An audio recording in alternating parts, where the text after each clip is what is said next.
ये है पंजाब पुलिस के दबंग एसएचओ फखर, जो मुजरमों को पकड़ने के लिए बेस बदलने में महारत रखते हैं। ये कभी बाजार में सब्जी वाले भी बनते हैं तो कभी भट्ठे पर काम करने वाले मजदूर।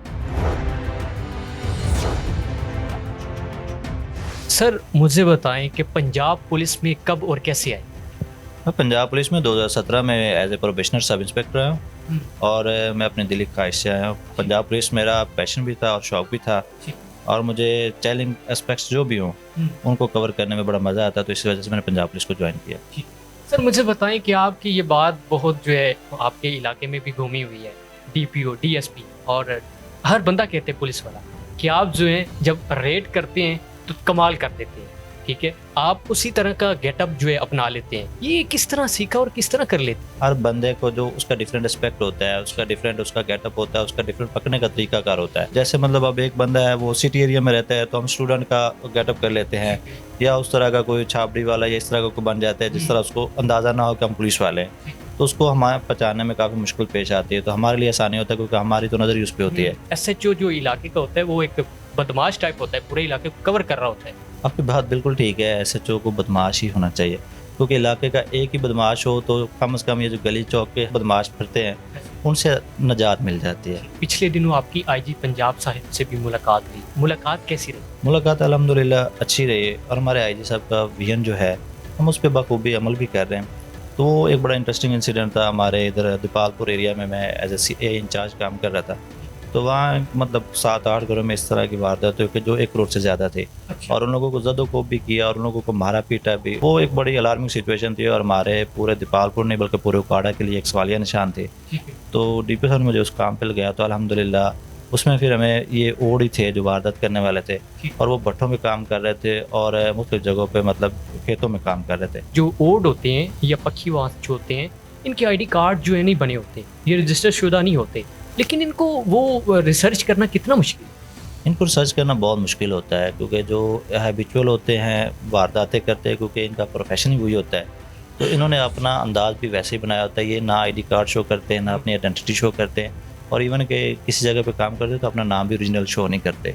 तो सबसे पहले तो हमने टेक्निकली ट्रेस आउट किया कि हमारे बंदे टारगेट कौन कौन से हैं। जब हमें टारगेट आइडेंटिफाई हो गए तो उसके बाद फिर हमने उनका मनसूबाबंदी की कि ये मतलब किस तरह हमें काबू में आ सकते हैं या पकड़े जा सकते हैं। तो वो जिस जगह पे रहायश पजीर थे तो वहाँ हमें जो मतलब पट्टे वाला भी बनना पड़ा, हमें छाबड़ी वाला भी बनना पड़ा। तो जी बिल्कुल मैं खुद बनता रहा हूँ। जब आईजी पंजाब साहब ने ये आपकी बातें सुनी तो किस तरह के ख्यालात? आईजी साहब ने मुझे उधर ही हक किया, मतलब जफ्फी डाली और उन्होंने मतलब फ़ख्री अंदाज में कहा कि ये हमारी पुलिस है जो एक्चुअल काम करती है। बातें तो सारे लोग करते हैं पुलिस के बारे में, लेकिन जो एक्चुअल काम है वो पुलिस इस तरह करती है जिस तरह दूसरी एजेंसीज काम कर रही है, हमारी IAC काम कर रही है, हमारी MI काम कर रही है। तो पुलिस भी मतलब टारगेट को अचीव करने या जुर्म को पकड़ने के लिए वो भी इसी तरह के गेटअप भी चेंज कर लेती है, इस तरह का मेकअप भी बना लेती है और इस तरह का रवैया भी बना लेती है, अपनी आवाज़ तक बदल देती है इन मुजरमों तक पहुँचने के लिए। सर मुझे बताइएगा आपकी क्वालिफिकेशन? मेरा अल्हम्दुलिल्लाह MPhil है, MPhil बायोसाइंस में किया हुआ मैंने और BS ऑनर्स मैंने इधर एग्री यूनिवर्सिटी फैसलाबाद से किया था। FS मेरी पंजाब कॉलेज से है। तो MPhil के बाद मतलब PPSC के इम्तहान के ज़रिए मैं पुलिस में भर्ती हूँ। आप SHO कब और कैसे भर्ती हुए? SHO मैं अल्हम्दुलिल्लाह इधर 2023 में हुआ, अप्रैल 2023 में बतौर SHO मैंने किए।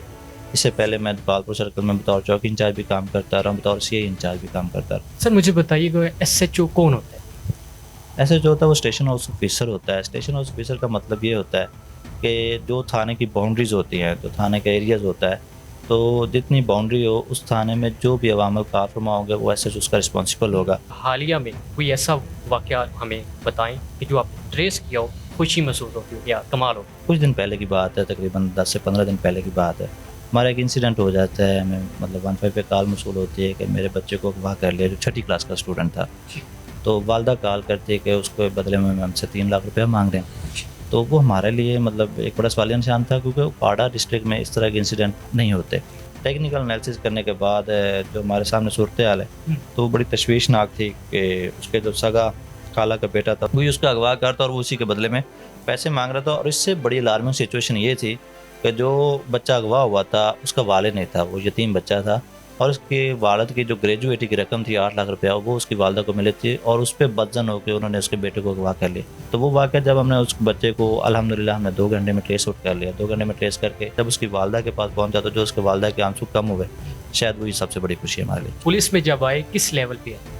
मैं पुलिस लेवल तौर सब इंस्पेक्टर भर्ती हुआ था 2017 में, प्रोबेशनर सब इंस्पेक्टर था और इसी रैंक में काम कर रहा हूँ। क्या क्या मुश्किल? पुलिस में मुश्किलात स्टार्ट में बढ़ी आती है। जब आप प्रोबेशनर आते हैं, देर सी बात है, तो स्टार्ट में जब ट्रेनिंग पीरियड था हमारा तो तब बड़ा अजीब फील होता था कि यहाँ पे पाबंदियाँ हैं, सख्ती है, यहाँ पे 24/7 आवर्स आपको काम करना पड़ता है। कोई ऐसी रेट हमारी हो बाद में खुशी हो यार आज कमाल हो?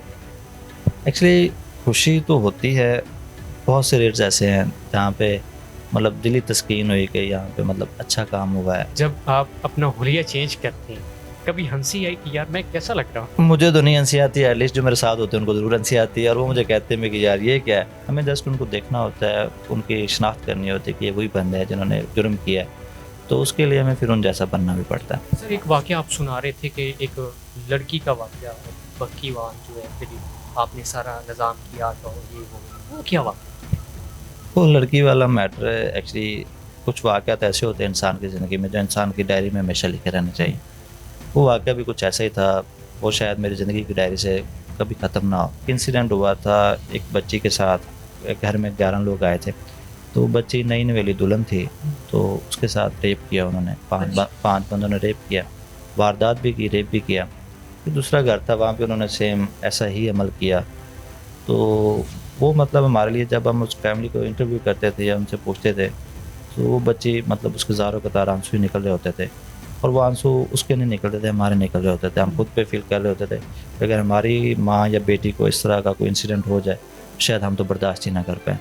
तो अल्हम्दुलिल्लाह वो फिर हमने जो बंदे जब ट्रेस आउट किए थे तो उसके लिए बड़ी इंटरेस्टिंग बात है कि हमने मैरिज हॉल भी बुक करवाया था। अच्छा। हम वहाँ पे मतलब वो दोती भी बने थे और हमारा SHO हमारे साथ था और अल्हम्दुलिल्लाह उनको हमने कैफ़े करतार तक पहुँचाया, जो उनका असल मुकाम था वहाँ भी पहुँचाया, जेल में भी हैं। तो ये अल्लाह ताला का एहसान है कि हमने शायद उनके आंसू हम पहुँच तो नहीं सकते लेकिन उनमें कमी ज़रूर की हमने। कहा जाता है कि SHO जो होते हैं रिश्वत बहुत ज़्यादा लेते हैं, आपने आज तक कितनी रिश्वत? वो एक ऐसे क्वेश्चन हुआ था किसी फोरम पे, तो उन्होंने कहा जिस तरह स्टूडेंट चीटिंग से बाज नहीं आ जाते, SHO पे यही मामला होता है कि वो करप्शन करते हैं। आजकल जिस तरह मीडिया का दौर है, जिस तरह आजकल हर बंदा आपको भी पता साफ़ी बना फिरता है, जिसके पास कुछ भी ना उसके पास मोबाइल ज़रूर होता है और वो मोबाइल पे आपकी रिकॉर्डिंग भी कर रहा होता है, आपकी बातें भी रिकॉर्ड कर रहा होता है, आपके पास भी बैठा आपको अंदाज़ा नहीं होता। तो इस दौर में अगर पुलिस पे कोई करप्शन का इल्ज़ाम लगाता है तो मैं समझता हूँ वो हकीकत पे मबनी नहीं है। लोगों का रिएक्शन कैसा है? यहाँ पे अच्छा एनवायरनमेंट प्रोवाइड किया जाता है जहाँ पे आपको फ्रंट डेस्क पे लोग पढ़े लिखे मिलते हैं, पढ़े लिखे लोग आपके SHOशिप की सीट पे बैठे हुए हैं, तो वो आपको एक अच्छा माहौल फराहम करते हैं, आपकी बात सुनते हैं, तो लोगों का ऑटोमेटिकली नज़रिया बदल जाता है। जब हम पुलिस लोगों के साथ अच्छा बर्ताव करेंगे तो लोग भी आपके साथ अच्छा बर्ताव करेंगे। और मेरा ये मानना है कि पुलिस के हवाले से अब इमेज बहुत बेहतर हो गया है। आप सोशल मीडिया कैंपेन देख लें, आप लोगों के वैसे पर्सपेक्टिव देख लें, आप सर्वे देख लें, पुलिस के बारे में लोगों का पॉजिटिव इमेज। लास्ट पे जो आपको आवाम देखती है कोई मैसेज? पुलिस का बल्कि हमारा सारे डिपार्टमेंट का यही मैसेज है, अपने बच्चों पे नज़र ज़रूर रखें। आपके बच्चों का जैसे आजकल का दौर चल रहा है, आपकी यूनिवर्सिटी में आइस भी मिल रही है, आपकी यूनिवर्सिटी में चर्च भी मिल रही है, आपकी यूनिवर्सिटी में जो गर्ल्स हैं उनको भी आइस मिल रही है। तो बराए करम अपने बच्चों पे नज़रसानी करें और उनको ऐसी उनकी सोसाइटी ज़रूर देखें, उनके मोबाइल ज़रूर चेक करें, उन पर नज़र रखें ताकि कल को आपका बच्चा आपके लिए मुश्किल ना क्रिएट करे, आप किसी के सामने झुके ना अपने बच्चे की वजह से। उनको ये सवारी वगैरह दे के, बाइक वगैरह दे के उनकी जान के दुश्मन ना बने। जब वो चलाने के काबिल हो जाएंगे तो फिर इंशाल्लाह वो चला लेंगे, लेकिन तब तक वो पुलिस के FIR भी उस पर दे रही है और बाकी चीज़ें भी दे रही है। तो हमारा आवाम को ये मैसेज है कि अपने बच्चों पर ज़रूर नज़र रखें।